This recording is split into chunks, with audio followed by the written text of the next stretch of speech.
guess, because I don't know your dog very well, but can you hear the differences in bark? He's experimenting. Seeing what's going to work. Yeah. Then I would classify. You see that? Like, he's terrorist. I find it funny. I do find it funny because I don't deal with him every day at the moment. I mean, if I had that, and this is where, again, it becomes that about being realistic. Like, every methodology, every tool has trade-offs. If you're not willing to deal with the trade-off, like the con, you should not be doing that. Yeah. So, it's going to pay you. You know how I keep telling you how much you're willing to pay for the money you make? This Simon Sinek quote. It's a very similar concept to everything else. Like, you're either going to pay for it in sanity, if he's barking, or the community. You know, your community. It was like years and years and years ago. I wrote something called the N word, which was either nasty neighbor or nuisance dog. And we have to, even the most, I think I heard someone, and it's not like that, I don't know who it was, they said even the most narcissistic personality realizes that they must conform to a little bit to the community. They will be chucked.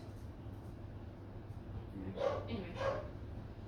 So the short answer to your question is yes. I would say that's a demanding bark.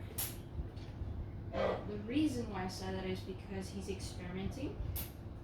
I know because that's what I'm hearing. And he stops to see if it's working.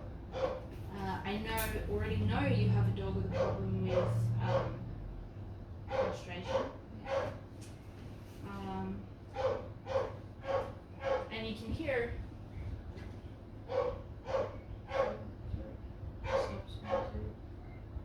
One, two, three. So he's playing the tempo, volume,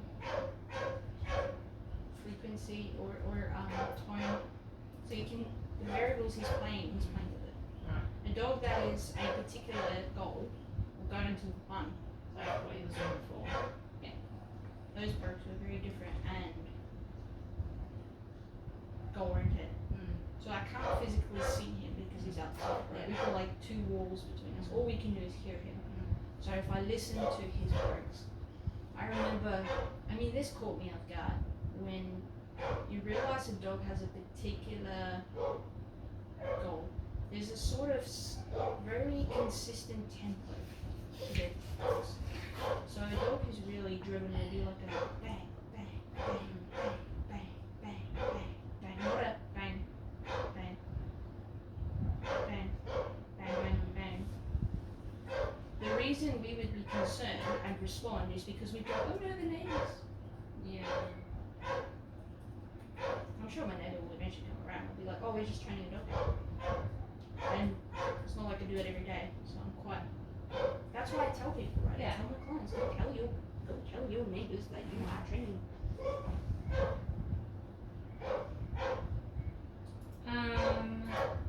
So before, when you were saying that to react to is no intent to harm. This is just the way I look at it, right? You know how some people do things because they want to avoid the conflict. There's no real intention to cause harm. But what's your question? Because I just jumped to an assumption. My apologies. An aggression being there is an intent to harm. How do we know that he's not being aggressive? Because if we got off that, I would think that he would go and he would hurt Derry. Oh, he would definitely hurt him. Yes. But there wasn't an intent. So when I say harm, right, I mean harm as in cause damage and kill you. Yeah. If he was intent enough to cause harm, that's a different story. So that's what I mean with collateral. You know, like when a dog is so playful and then he bounces on another dog that's kind of misinterpreted. Yeah. And then goes, oops, I jumped at the wrong angle and I broke your back. There was no intent to harm. If you know how some dogs will, I don't these different styles of play. Tug. So what if they were tugging and the dog did it so hard that he broke another dog's neck? You know, like there was no intent to harm. It's just the intensity caused harm. And how do we know he what if he does, like, how do we know that he doesn't want to harm Derry? Because when you have an intent to harm, if you have an intention to kill someone, you don't want to be obvious about it. Okay. You want to lay a trap. That's what a trap is. A dog that has an intention to harm wants you to come close. So these other dogs, they're very rare. Yes. They're very rare where you get a dog that's like, I'm killing every dog. Yeah. And they're usually very, they're not as frequent as well, right? So serial killers are the same. There's always what they call a cool-off period in between kills. And dogs who actually has an intent to kill do the same. But remember, if you're talking about dogs like pit bulls, who are bred to take, they have very high resilience, they have very high thresholds. Therefore, the other pit bull needs more intensity to cause the same amount of pain, let's say, for love. So I have a very high pain threshold. So if I use my physio as an example, someone who's not experienced as much pain, and first off you need to define that as well. There's a very big difference between I am super uncomfortable versus I'm in pain. So when I go to my physio and I say I'm very uncomfortable, like ugh, versus I'm in pain, they know. So when I say to my PT, you know, you have a really hard session, next day I'm like, I'm in pain. The very first time I said that to them, my PT went, oh yeah, no, delayed onset muscle soreness is a pain in the butt. And I went, no, that's uncomfortable. I know what that is. This is not DOMS. This isn't discomfort, this is pain. And they went, oh. So I clarified to them that I'm not as dramatic, I don't use the same word for something more intense. Yeah. Well, sorry, I don't use the same word where other people use the same word for something less intense. I'm like, no, I'm actually using the definition of pain as pain. Right. So when you're talking about these things, you need to realize that makes it difficult because everyone has a different point of reference. So if I say intent to harm, right, from a South African, I mean intent to damage to beyond repair and or you're dead. Yeah. Where someone goes like, but you hurt my feelings, you had the intention to cause harm. Okay. So I told you I didn't like your lessons and now you damage for the rest of your life. And you make your point of reference. That's what I mean. Okay. So you don't think he has intent to harm, but his level of intensity may unintentionally cause harm. Is that right? I'm saying that he's extremely intentional in his responses, which will cause harm. But his intention isn't to cause harm. No. Because if his intention was to cause harm, he'd want to invite very close enough so that he could cause harm. So is that usually when you, like I've heard that the dogs are like very quiet and they don't say a lot? Yes. Those are usually the ones that I'd be concerned about. So have you ever worked with a dog that you would say were aggressive and wanted to cause harm? One was with humans, one was with dogs. Is that something that you can work with, or? That is a dog that has to be put with. So if it's a human aggressive dog, that dog should be put down. Yeah. Because there's no human that will be able to work with them. Yeah. Because they'll always be on edge. Yeah. That was Champ. Huh? Champ, the Rottweiler in South Africa, like 2013. Right. Was one. The handlers that could work with him were always on edge because they never knew if he would when he would bite them. Yeah. The other dog, I can't remember the dog's name, but I had Ziva, and I let her, so we tethered the dog and then I let Ziva loose. And she ran, stopped in her tracks, turned around and went the other way.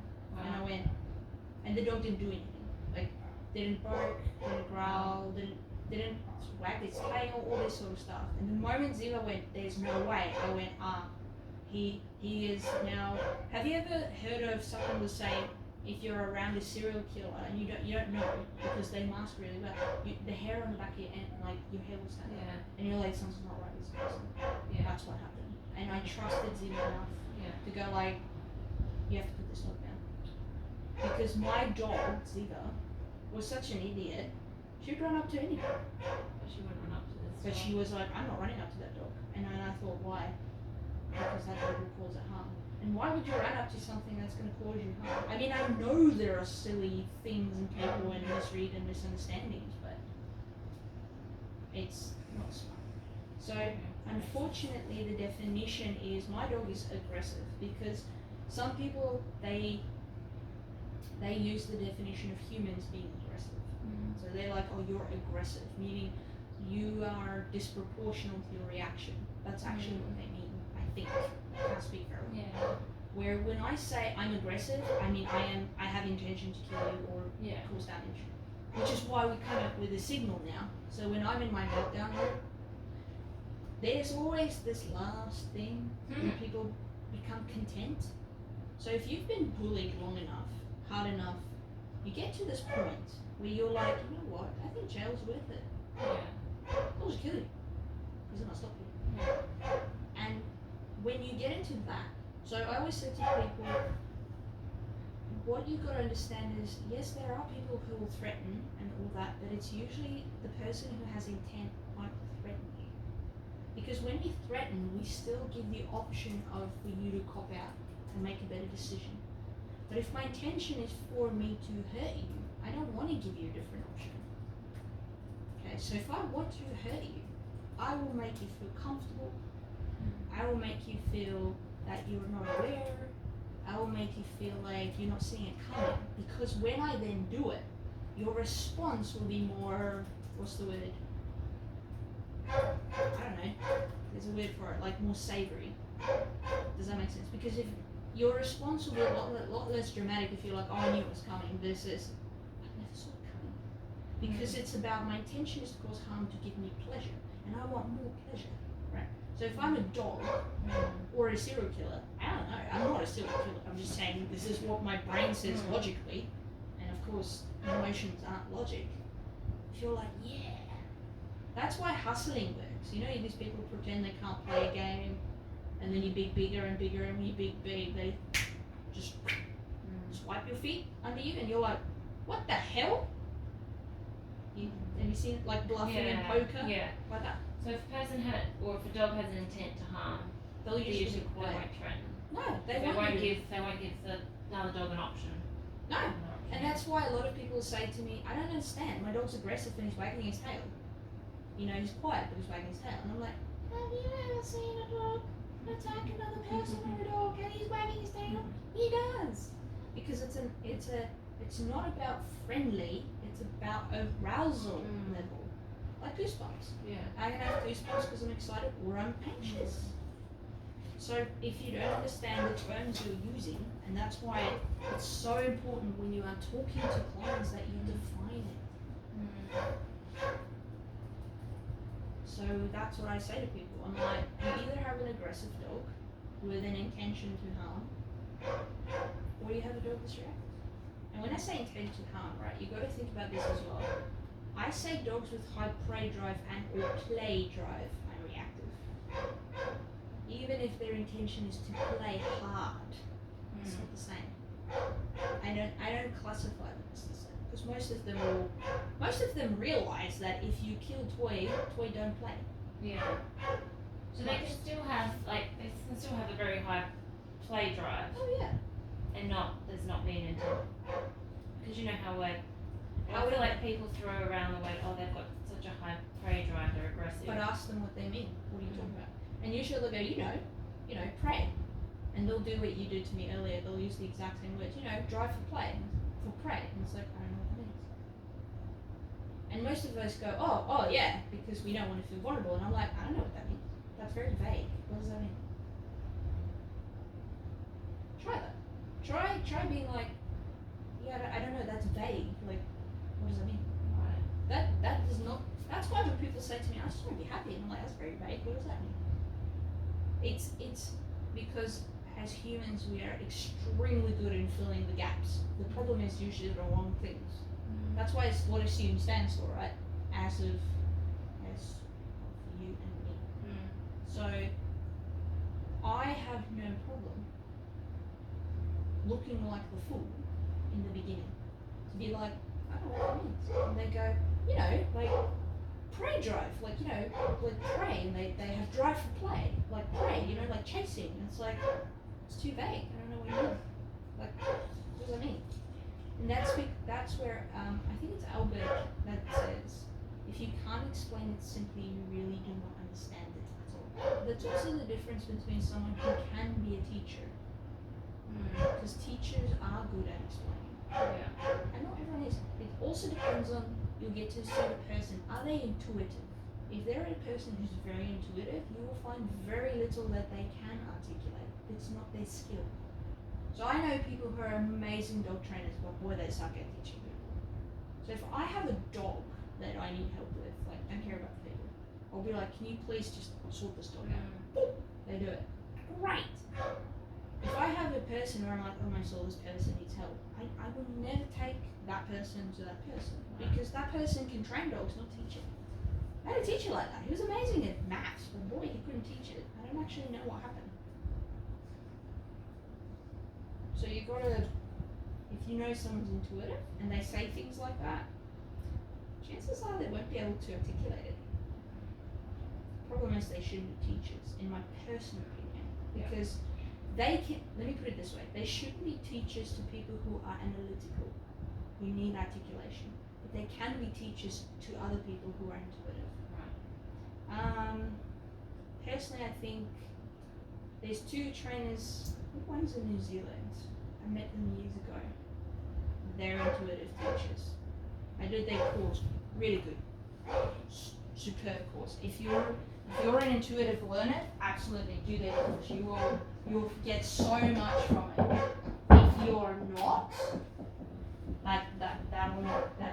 you won't get any results, because they won't be able to give you, they won't be able to articulate a way to help you change what it is you're doing wrong, because they don't know how to tell you. Yep. They can even show you.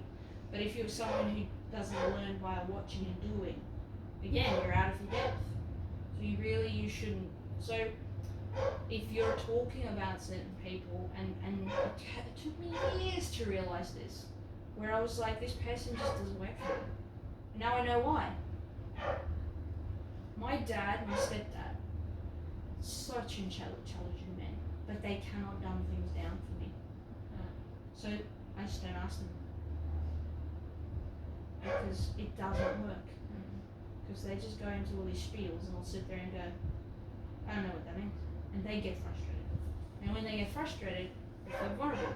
So then they lash out at me, and they're like, what's it done? I mean, they've never said that. They're saying this is what would happen. So I'm like, I'm not putting myself in that situation. And that's what I mean with, if someone says a dog's aggressive, ask them what that means. Tell them, that's very vague. What do you mean? Usually their interpretation. Because dogs who are very intense, and they're classified as aggressive, it's not the right label. No. Those are the dogs that die Yeah. at the end of the day. Because a lot of people who are surrendering dogs or returning dogs use that sort of language, and it's difficult because, like you said, it's their interpretation. If we haven't seen And that that's dog very vague. in that context, and it's hard just with such a question and ask questions. And that's the thing, I'm not very good, I'm not as good as Deb. Deb is really good at getting people to clarify what they mean. And that's a skill I still have to learn. Good boy! That's a skill I still have to learn. If you're in rescue and you cannot help people clarify because you're naturally filling in the blanks, you shouldn't be the one giving information. You shouldn't be the one giving information, you shouldn't be the one writing it down. You should be the cleaner, you should be the admin person, you should be the person training the dog. Yeah. Not the person who rehomes the dog, book the dog in, take the dog in. You shouldn't be that person, because that's not gonna work. So Deb, when I send people to Deb, I'm like, well, she comes to me and she says, this is what the person says, and I'm like, what about this and this? And she'll go, don't know, but I'll find out. She comes back, she gives it to me. Yeah. But if she's like, well, I thought it was this, I'm like, oh, you're on an assumption already. Ugh. But that's not what she does. Yeah. So, yeah, and most, because some people just, they don't have the language, they don't actually know what to articulate it, they just don't, they only throw out the words people repeat. Yeah. I mean, I can't tell you how many times with most of the dogs I've worked with, and they're like, I don't have to walk my dog every day, and I'm like, no, it's contributing to the problem. Only 3 times a week. Yeah, but I was told. From who? Oh, the rescue. Whatever rescue they got. Or the breeder. And I'm like, yeah, we call that generalized information. Yeah. So, the dentist will tell you, brush your teeth. That's very general. How many times? How long? Which toothbrush? I just learned this morning, apparently, this is what the new dentist I've got said to me, is it's been confirmed that electric toothbrushes are better than manual. And I went, okay. Yeah, I'm not a dentist. The previous dentist that I trained said to me, if you have to pick between brushing and flossing, floss. And this dentist went, that's the first time I've heard that. And the reason was, because cavities for adults happen between the teeth. Where cavities for children happen up front. It's not a brush. So, anyway. And he just, it doesn't mean on a long-term basis. I just need to clarify that. That's not what I said. And that's not what the dentist said. It's like if I'm late, do I brush or floss? Yeah. Floss. Yeah. Don't do it every day for 20 years. Because then you will lose the front too. That's what I mean. So it's vague and it's general. And it's easy to repeat generalizations. Don't use the all dogs are different excuse though, right? Sorry. It's me being silly.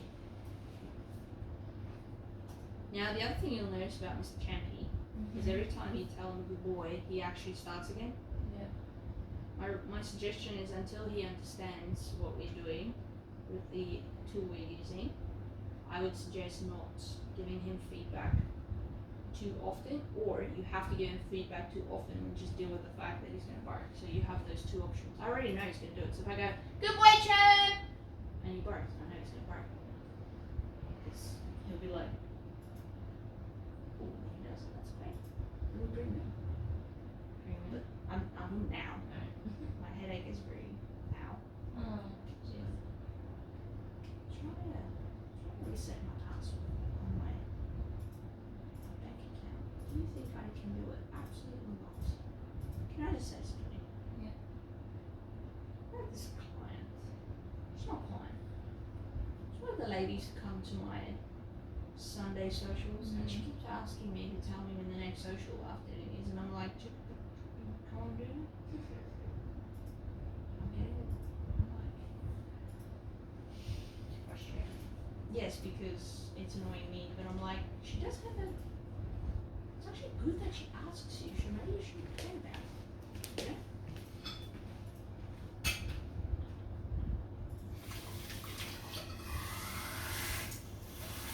Right. Any other questions? Oh, sorry. So just to clarify, that little exercise, is that something that you're wanting, is that like an exercise you're wanting to do ongoing, or was that just to get a good, like you said, like idea of his baseline and his recovery? It's something that I would do once a week, maybe twice a week. One, it's an assessment tool. Yeah. You can use that. It's a retest. Yeah. I So will- test the sensory. A test. It's just a test. Oh, So if you wanted to see how his training's going, my suggestion would be doing that once every 6 weeks. Right. Yeah. If you're actually training him, if you're, and when I mean train, I mean we're specifically training reactivity Yeah. stuff. We're not doing that yet. So that'd be dumb. So you're saying, so we're not doing any reactivity training yet? No, not yet. He's not ready for it. Yeah. Right. However, And by that, once we get to it, then like, and I'll give you some stuff what we need to do. So I do want you to take him to a dog park once a week. We'll just hang out. Exactly what we did the other day when we were at the dog park. Don't do anything with, working range. Just hanging. This. So when you say we're not doing any reactivity training, what are you referring to? Well, we're still busy with your remote. Yeah. So just the basic foundations of the Yeah, that's not reactivity. Yeah. So that's what you mean, yeah. But in the meantime, I need you to Do some you to exposure. exercise. Yes, I need you to exercise, expose his nervous system. So when I say this is what you're gonna get. You're gonna take him to a dog park, and I don't care when you take him. Right? What I mean by that is I don't care if you take him at peak times, or in the beginning, or at the end, or there's 2 dogs in there versus 20. I don't care. Just realize he's gonna bark. There is no if your ego is in the way and you feel very subconscious, that is your battle to fight. Yeah. We have to give him. If you want to get better at something, you've got to do it. Yeah. So for now, I need him to be around other dogs being dogs, Yeah. and I need you to work through the extinction period until that happens. So how close? What you can tolerate, because the closer you get, the longer it'll take you. So essentially you want me doing that exercise. Yes, but probably not that close to Yes. the dog park. Yeah. My suggestion would be use the distance, or when you want to calculate the distance, you check in with yourself. If you are not stressed, happy to sit there for, you have time for an hour and a half, whatever. I'm giving you worst case scenario. Go closer. If you're like, I don't have time, don't go that close. If you're like, I certainly don't have time, nor do I have the capacity today, don't go that close. Like, go further. Once a week is all I need to do, because the other 6 days he needs to recover. Because the other 6 days we're doing other things to stress him. There needs to be recovery. There needs to be periods where he's not with dogs. There needs to be periods where he can sleep. He must have good nutrition. He needs not to be put in situations where he's reacting. That's what I mean with recovery. Your recovery is going to be important, and there has to be a big contrast between the two. That's what I'm trying to say. So exposure to dogs, and do you think best practice would be like walking around with him, or just tying him to the tree like we did? I don't want you anywhere near him that you're in range of him getting biting by accident, and I want you to see what he's like by himself without you affecting it. So is the whole idea that he is over threshold and barking? Yes, That's what we want. that's what I want. That's what you want. And then what you're noting is once a week, whether you video it and then make a note after it, I don't care. I want to know how long it took him. Is he improving every week? Like, does it take him less and less time? And then I need to know by how many increments. Is it just between 3 and 5 minute increments, but he's doing it for 3 hours? Or is it between 10 increments, like 10-minute increments, but he only does it for 30 minutes? That's what I need to know. I need to see a pattern. I'm looking for a pattern. So you're looking for a pattern. And I won't do this with this is for you as a dog trainer. Okay. And it's for whatever amount of time that I have available. Yes. And I do that. So I'll give you an example. So if you said to me, well, I'm going to go to this dog park enclosed, because again, dogs need to be dogs but not get to him. Yes. That's the safety thing you need to think So about. I need to go doing. Yeah. So if you go to a dog park and you're recording him, right, and you can see how I'm paying attention in the background as well, right? But you're doing videos. Why not? It's the best time to do it. You put some stuff in your, just put some, put your earphones on and you're like, keeping an eye on him, because you do need to be aware. Yeah. That's what I would say. Oh, little boy. We're gonna do some training. Yes, I'm gonna get Talia to help me and you do some training.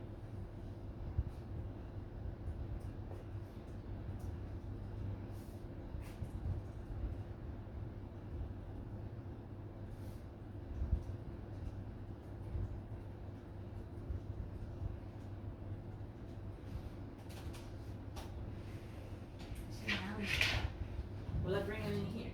Yeah. Because we will bring him in a a second. I just want to do some training with Derry first. My suggestion would be we'll move him into the laundry and then we'll put Derry this side because I'll shorten that mesh. So I'll put the anchor point closer in so he can't actually see Derry. He can see us but not Derry. Because I'll bring Derry more closer down. He'll bark anyway, but I would just want, and again, I want him to, because this is quite hard for him. He's like, I can't see you guys, I can't hear you guys. You know, that's why he's. So interesting, because if I did this at home with him, I don't know if it's the fact that he's tied up that he wouldn't do this at home. Well, yeah, anything that's different can be a bad variable. One, it's not his house. Yeah. I mean, if you sit, the only reason why I asked you to time up is because I don't want him at my door because he can see Derry. He already knows Derry's here. Let's not put the house loose because it's rental. That's why I said that because that's probably why he's annoying because he's like, I can't get to the door. It's like, yeah. Well, when I took him out there for like a toilet and a play, he was literally just at this door or that gate, looking and having a look.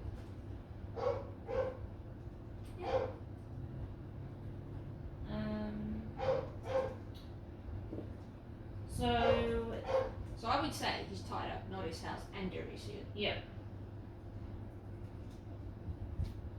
So just out of curiosity, so the reactivity training, just so I get a picture in my head, that starts once we've got the good foundations in terms of with the e-collar.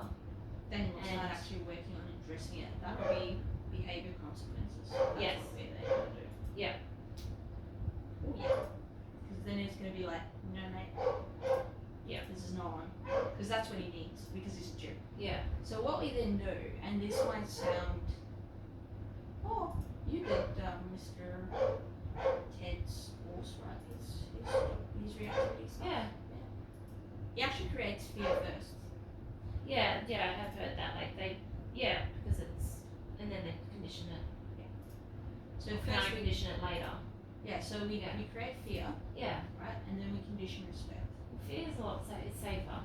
Yeah, for the other dog anyway. Yeah. Because if he's going to hurt Derry, then I need to create fear of Derry first, Yeah. and then I can create acceptance. Yes. You know, like I can create clarity and acceptance. So it's harder just to go straight to like acceptance. Yeah. Or positive. Correct. Can I show you something real quick? Sure. And then I would like to do some training with the boy. Yes. Okay. Oh, let me just put my laptop in.